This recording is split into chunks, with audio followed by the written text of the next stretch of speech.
मैं प्राध्यापक चौहान PM संत सौतामाळी माध्यमिक उच्च माध्यमिक विद्यालय आरण। आज का पाठ है पाठ क्रमांक 4 आदर्श बदला। उसके लेखक है सुदर्शन जी। पाठ परिचय। प्रस्तुत पाठ में लेखक ने बदला शब्द को अलग ढंग से व्याख्यायित करने का प्रयास किया है।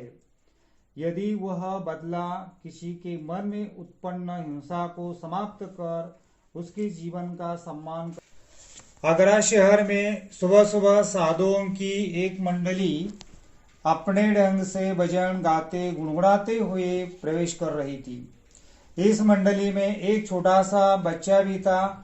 साधु अपने राग में मग्न थे, तभी राज्य के सिपाहियों ने उन्हें गिरफ्तार कर लिया और बादशाह अकबर के सामने पेश कर दिया गया। अकबर के मशहूर संगीतकार तानसेन ने यह कानून बनवा दिया था कि जो आदमी राग विद्या में उसकी बराबरी न कर सके वह आगरा की सीमा में गीत न गाए, और जो गाए तो उसे मौत की सजा दी जाए। बेचारे साधुओं को इसकी जानकारी नहीं थी। साधु संगीत विद्या में अनभिज्ञ थे। उन्हें मृत्युदंड की सजा हुई और उस साधु मंडलियों से एक छोटा सा बच्चा था, उस बच्चा को दया के रूप में उसे छोड़ दिया।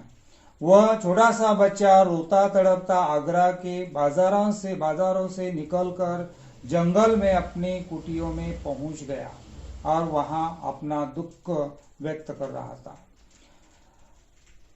बाबा हरिदास कुटियों के अंदर आए और उन्होंने उसे शांत रहने के लिए कहा, पर उस बच्चे के मन में शांति कहाँ थी। उसका तो संसार उजड़ चुका है। तानसेन ने उसे तबाह कर दिया था। यह बच्चा बैजू बावरा था।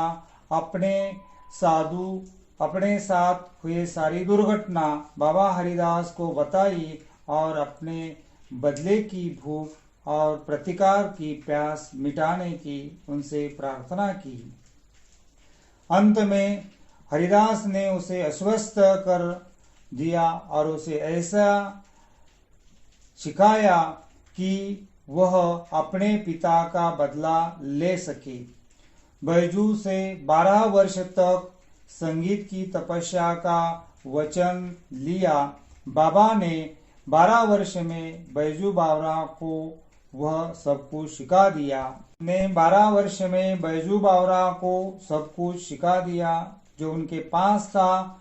वह बैजू पूर्ण गंधर्व हो गया। उसके स्वर में जादू था।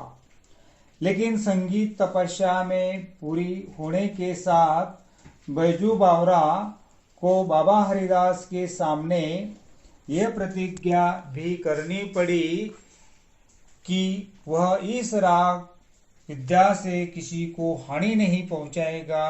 इस प्रतिज्ञा से उसे लगा प्रतिहिंसा की छुरी हाथ में आई भी तो गुरु ने प्रतिज्ञा लेकर उसे कुंद कर दिया।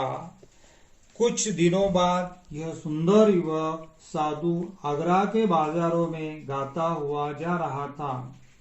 लोगों ने सोचा कि इसकी भी मौत आ गई।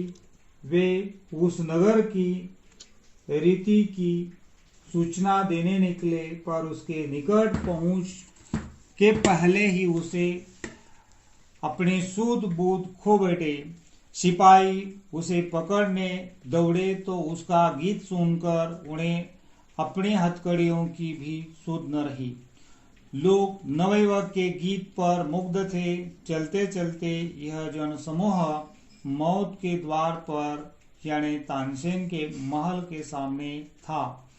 तानसेन बाहर निकला और उसने जो नियम बनाया था उस नियम के अनुसार यह सुनकर बैजू बावरा ओटो पर मुस्कुराहट आ गई। उसने कहा, मैं आपके साथ गान विद्या पर चर्चा करना चाहता हूँ।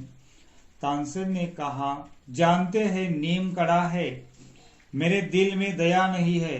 मेरी आंखें दूसरों की मौत देखने के लिए हर समय तैयार है। इस पर बैजू बावरा ने कहा, और मेरे दिल में जीवन का मोह नहीं है।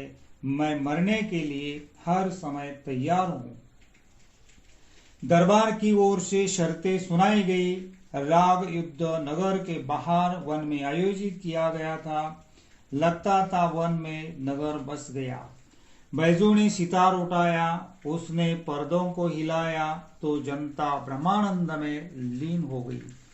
उसकी उंगलियां सितार पर दौड़ने लगी। सारे विश्व में मस्ती वहां आ गई। तभी संगीत के प्रभावित होकर कुछ हिरण जंगल से छलांग मारते हुए वहां आ पहुंचे। वे संगीत सुनते रहे। बैजू ने सितार बजाना बंद किया और अपने गले से फूलमालाएं उतार कर हरणियों के पहना दी। हरिण चौकड़ी भरते हुए गायब हो गए। बैजू ने तानसेन से कहा, तानसेन, मेरी फूलमालाएं यहाँ मंगवा दे, तब जानू कि आप राग विद्या में जानते हैं। तानसेन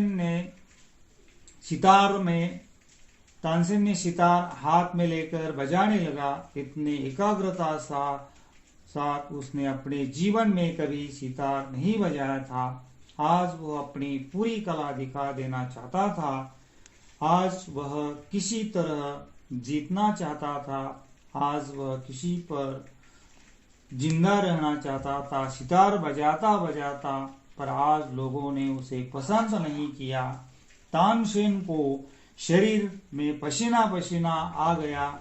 हरिण न आए। वह हरिण को राग के तासीर में नहीं आ गए। हिम्मत है तो दोबारा बुला कर दिखाओ, ऐसा तानसेन ने बैजू बावरा को बताया।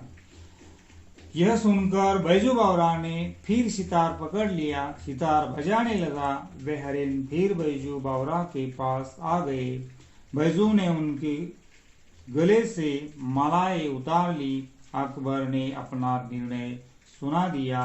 बैजू बावरा जीत गया, तानसेन हार गया। यह सुनकर तानसेन बैजू बावरा के पांव में गिर पड़ा। उसने अपने प्राणों की भीख मांगने लगा। बैजू बावरा ने, मुझे तुम्हारे प्राण लेने की चाह नहीं थी। तुम इस निष्ठुर नियम को खत्म करो। आगरा की सीमा में गाने वाले व्यक्ति तानसेन की जोड़ का न हो तो उसे मरवा दिया जाए। यह सुनकर अकबर ने उसी समय उस नियम को खत्म कर तानसेन ने बैजू बावरा के चरणों में गिर गया। इस प्रकार सुदर्शन जी ने आदर्श का बदला अपने प्राणों से न लेते हुए संगीत के माध्यम से ये बैजू बावरा ने तानसेन को हरा दिया है। तानसेन के मन में जो गर्व था, गर्व को दूर कर दिया है। और इसलिए लेखक ने कहा, जैसे हम समाज में देखते हैं कि खून का बदला खून होता है, उसी तरह से बैजू बावरा ने तानसेन के मन का जो नेम बनाया था उसको नष्ट कर दिया। अकबर ने उस नेम को खत्म कर दिया। इस प्रकार लेखक सुदर्शन जी ने हमें कहानी के माध्यम से किस तरह से आदर्श बदला होना चाहिए इसकी